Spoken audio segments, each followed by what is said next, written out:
Hello everybody. So today we have a 1958 Corvette Roadster in 125 scale from Revell. In-box review. Taking a look at this kit, and I'm not so far I pretty much I like the cars from Revell. They turn out pretty good. Take a look at the kit and see what's inside. Thanks for watching. Please like and subscribe and ring that bell to get notifications of my new videos.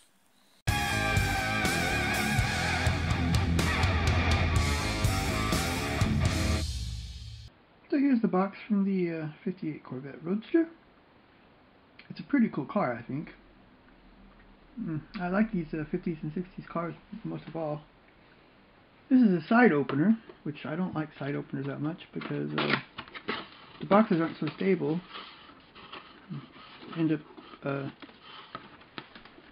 You can end up with damaged parts if you're not careful with how you stack them or where you stack them.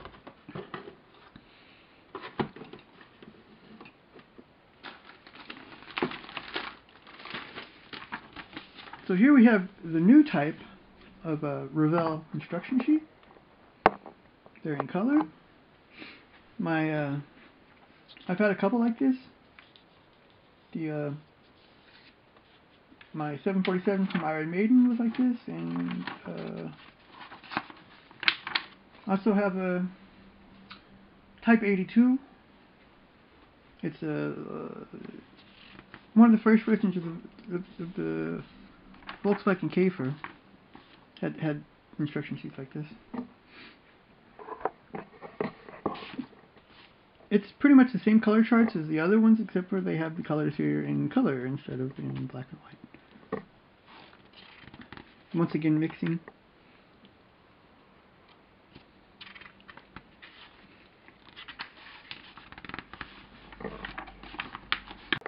You have a body that's separate. Here is a tree, but it looks like some blacked out parts. That's probably not for use on this kit. That's chrome parts. So you have one tree of chrome, and two trees of white plastic. I'll be using Tamiya spray on this in a blue color. I like that blue color, like it's on the box art. It's a cool blue color, I think. I was also thinking of doing a white one, but white's too plain. So there's a couple parts here that's not used. One on this tree and some chrome parts. We can take a look at what those are when we look at the kit. Like often on cars, start with the engine. Most cars that I've seen start with building the engine. Looks like it's in Chevy orange, but I don't think that's actually right. Chevy orange, I believe, it came later in the 60s. I'll have to take a look and see if that's right or not.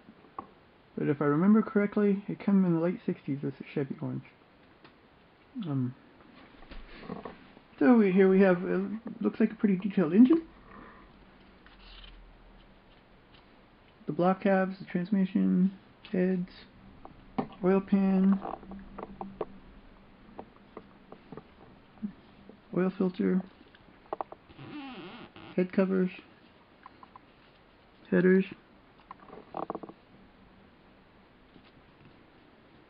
the water pump timing covers and everything here. And we go with the fan and the belts.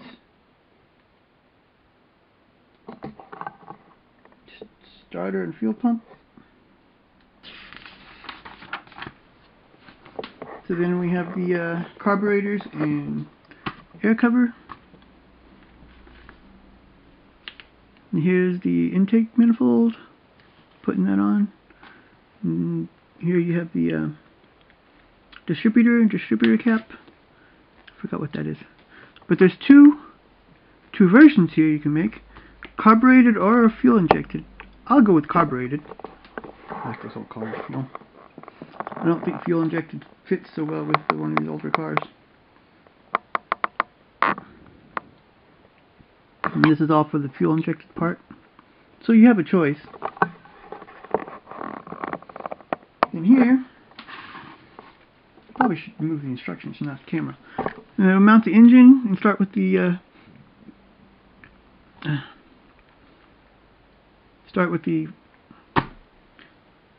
steering parts in the front here. Then here we have the exhaust. And we build the rear axle. Put the rear axle in.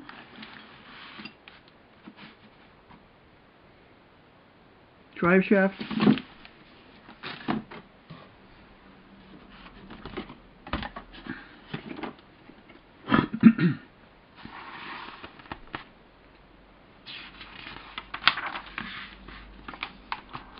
Shocks.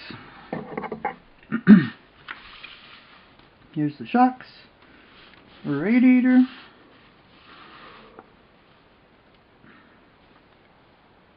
Radiator hoses and fuel oil filler. Steering box. Here's the steering, steering parts. The front frame. A lot of parts where you shouldn't glue here is showing. Front springs. Putting the front frame, the A-frame in with the rest. Then white walls. Cool. White walls are cool. I love these old cars, really. Putting the wheels on. Then we start with the interior. Showing a green interior, it looks like. I have to look for another color. I don't really like that. So the pedals. Dashboard with the, looks like it has some good instrument panels.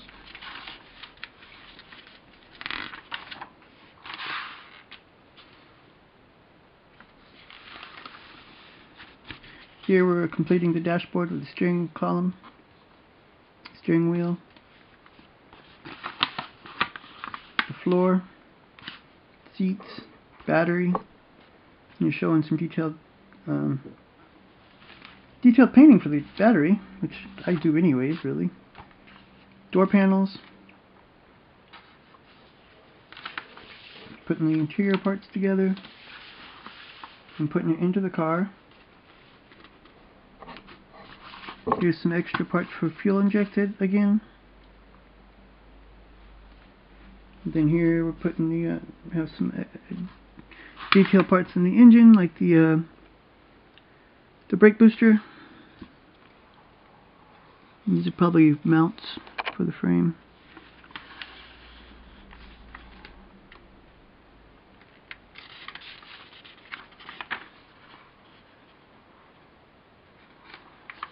The hood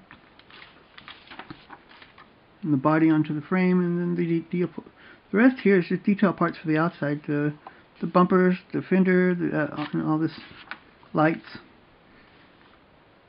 and the top, convertible top here. Then we have a finished car, but mine will not be with a green interior. What would look good with blue? Maybe white. White interior. I do a lot of light grays and dark grays inside of my car, so I kind of like that.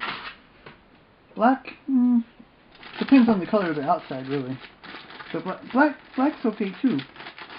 But as we know from experience, from real cars, black is not always good in hot places. Which I come from a hot place.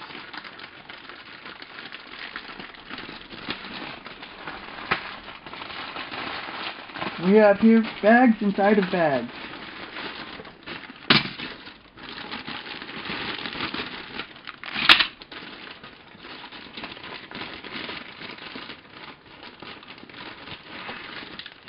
Chrome. There's two trees of chrome parts here.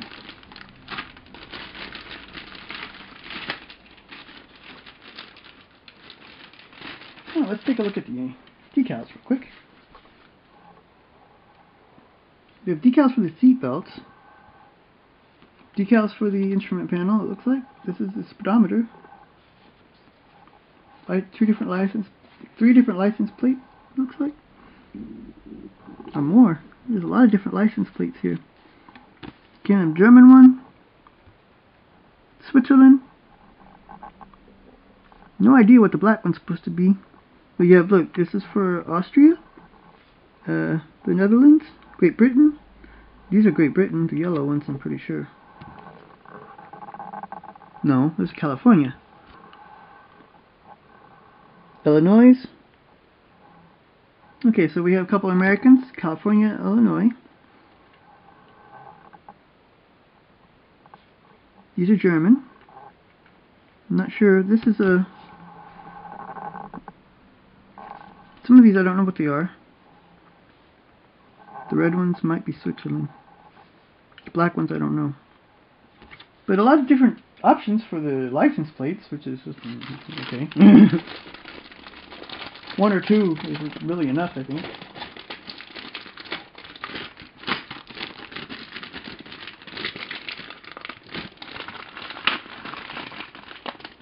These bags are sometimes kind of hard to open.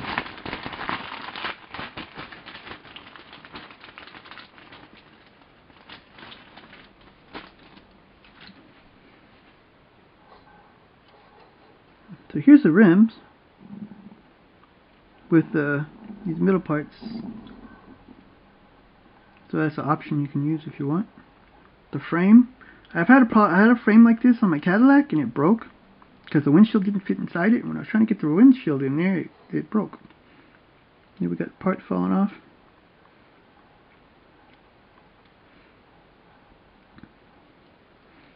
The grill. Nice looking parts.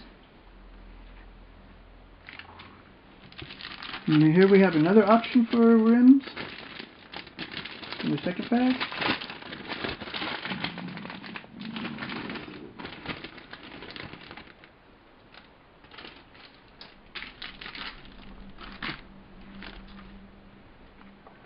With the bumpers, chrome bumpers. Here's the intake manifold. This is for the fuel injected piece. A lot of the engine parts are in chrome. Windshield wipers are in chrome. Rear view mirror. Side view mirror. Steering wheel is chrome.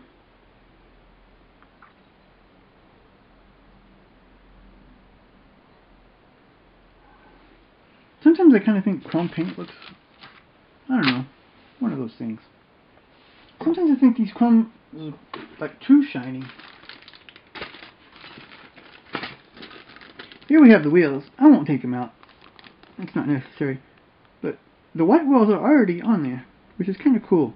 It's kind of hard to paint and get them to look good. But here we already have the white walls there.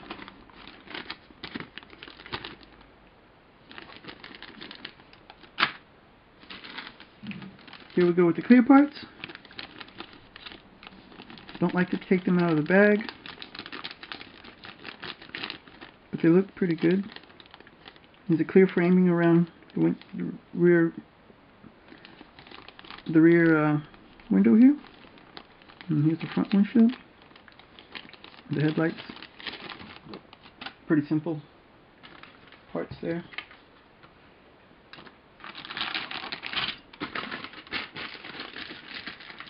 This bag, I see some red parts in it. That should be just the taillights, I believe. And plus the body of the car.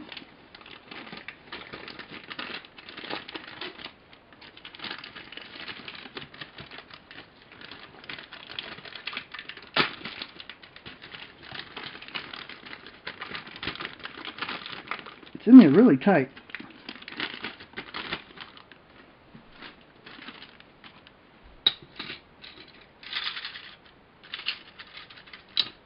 The parts are stuck inside the body. They really packed that in really tight. The body looks pretty good. Doesn't look scratched at all, which is a real good thing. Well, there's a scratch here on this side. So despite all the plastic, it still got scratched. Sometimes I wish they would wrap these bodies for cars, for aircraft, for almost anything. Wrap them up in a piece of foam or something to protect them. Even though I really don't like the foam thing that much either. That's another... not good for the environment. So here's the tail lights in red plastic. Don't have to be painted, which is a good thing too, I think. I have some clear red plastic paint, but it's not really that good anymore. So here are the side panels for the body. They go here in these slots. And the one door panel. The other door panel is not in this bag.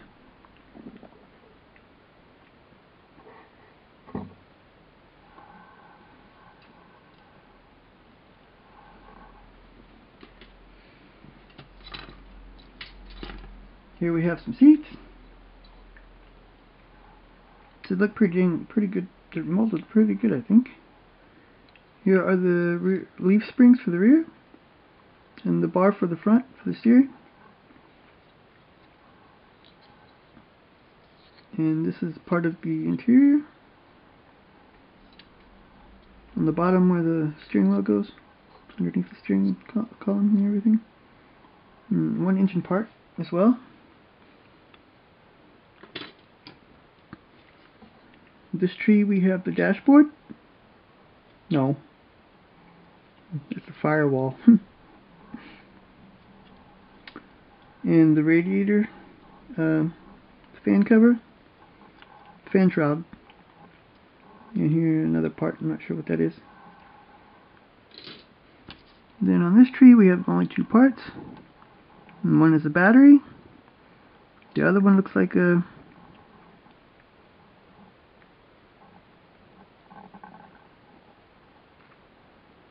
part of the wheels. This looks kind of weird. This was all supposed to be one tree, it looks like. It was cut apart.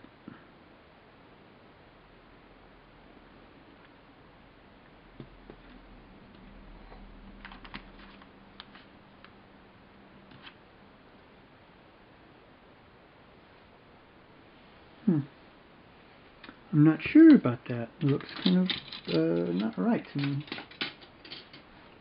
Revell wouldn't do that, would they?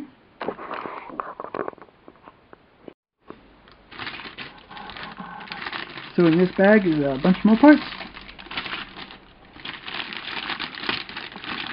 It says in all it has 137 parts, which is a pretty good part count for a car, I think. There's a couple loose parts in the bag here, radiator hose and one of the front springs.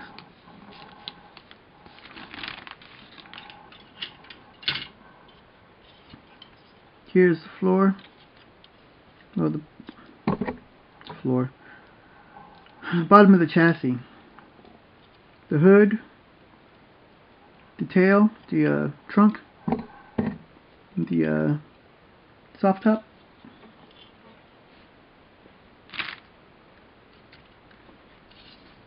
And here we have the interior. This is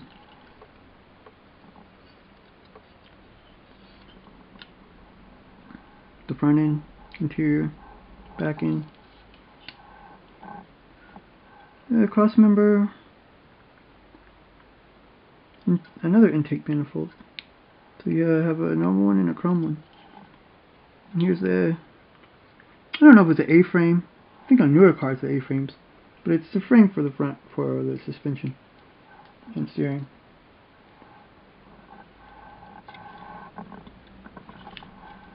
Alternator, generator, exhaust here, V2, the engine, oil pan, everything, the radiator and fan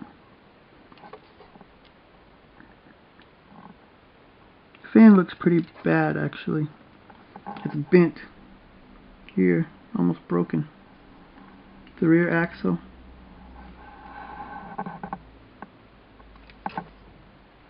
Yeah, the fan looks really bad. See if we can get a better shot of it here.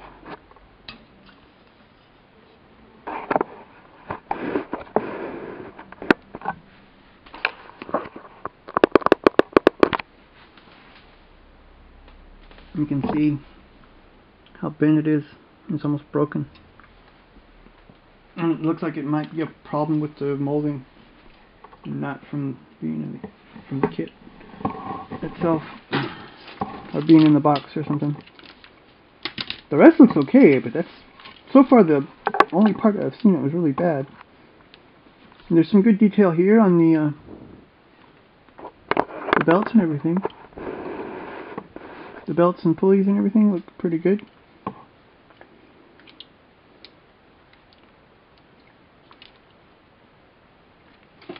Luckily the fan won't be that visible. No, really won't be visible at all.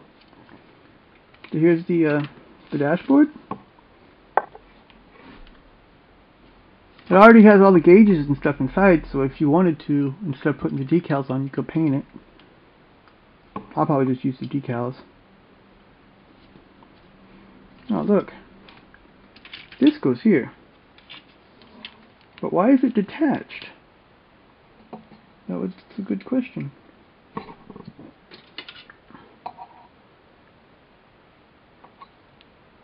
It was cut too. It was cut with side cutters.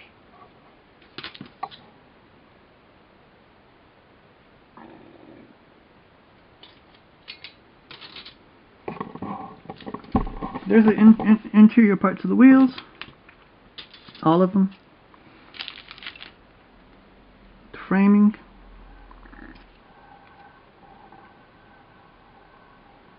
Takes a lot of black paint to get all this bottom part painted though. Pedals.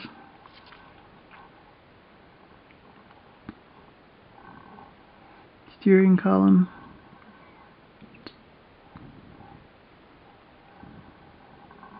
It looks like it's going to make a pretty good kit. The parts look pretty good except for the fans. No flash. And that's a dang cool car, I'd say so myself. 58 Corvette Roadster. I would recommend this kit. It looks good. The only problem, like I said, is the fan. But the fan's going to be inside the shroud. It won't be visible at all. It'll be black. The shroud's black. You won't see nothing. The rest of the parts look fine.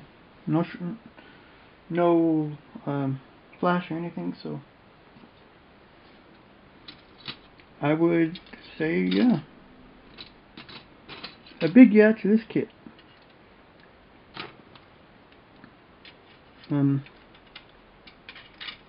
I'll use Tamiya spray for the body. I'm really starting to really like the Tamiya acrylic spray. It works really good and it looks really good. It is really glossy, really. I painted so far 2 cars with it. One is Himikuta.